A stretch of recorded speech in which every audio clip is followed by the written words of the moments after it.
dia, um discípulo de Jesus chamado Filipe encontrou Natanael, mas cheio de alegria, fez sorrindo, amigo, e disse-lhe: havemos achado aquele de quem Moisés escreveu na lei e de quem escreveram os profetas, Jesus Nazaré, filho de José.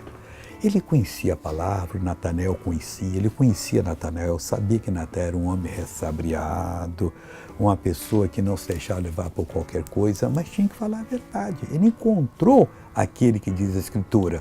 O Natanael não creu muito, mas depois Jesus deu uma revelação para ele e ele creu. Acredite naquilo que a Bíblia diz sobre Jesus. Quando ela fala que Ele é o nosso Salvador, é porque Ele salva, que Ele perdoa pecados, é que Ele tem esse poder, que Ele cura enfermidade, porque foi-lhe dado esse poder. E quando Jesus fala que você pode levar o Evangelho a qualquer pessoa, que Ele vai lhe usar, acredite e dê a notícia. A boa notícia, mesmo que na hora a pessoa não creia, depois ela vai crer.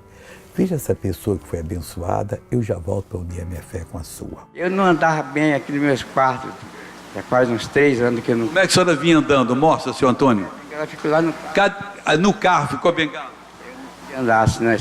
Mas graças a Deus... Mas, do carro aqui, o senhor entrou como? Sozinho ou junto com... Minha filha. Cadê a filha do Antônio aqui? Filha do Antônio, vem cá, faz favor. Seu pai estava com muito problema. Tá. Ele andava ou com a bengala ou com alguém? Tava mais. Tá, assim não. Como é que vocês chegaram aqui? Imita para mim, imita aqui como é que foi. Anda assim. Assim que ele andava? Ô Antônio, vamos dar a volta à vitória agora, Antônio? Maria, fica do lado aqui, ou ali aqui. Antônio, vem cá. E vamos todos dar a volta. E o Antônio deu A vitória. Amém, glória a Deus. Que coisa bonita, pessoal. Parece um garoto agora que pegou a mão da filha. Vamos embora, vamos embora, vamos embora. Agora eu quero orar. Pai, em nome de Jesus, ó Deus amado, eu suplico por essa vida que está envolvida por laços malignos.